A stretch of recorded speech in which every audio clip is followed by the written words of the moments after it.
Ladies chika, hindi na nagtago. Doon ay pangilinan na mataang may kagalawang misteryosong babae. Alas sinech itay, gumalantang ang buong internet.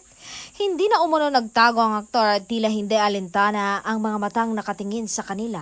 Ito na nga bang katotohanan sa likod ng pagkakalink niya kay Bel Mariano? Sila na nga ba talaga?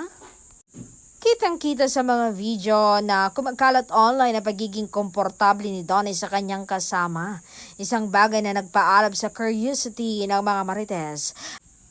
May bagong nagpapatibok na nga ba ng puso ng matinee idol o isa lang itong matinding gimmick para pag-usapan?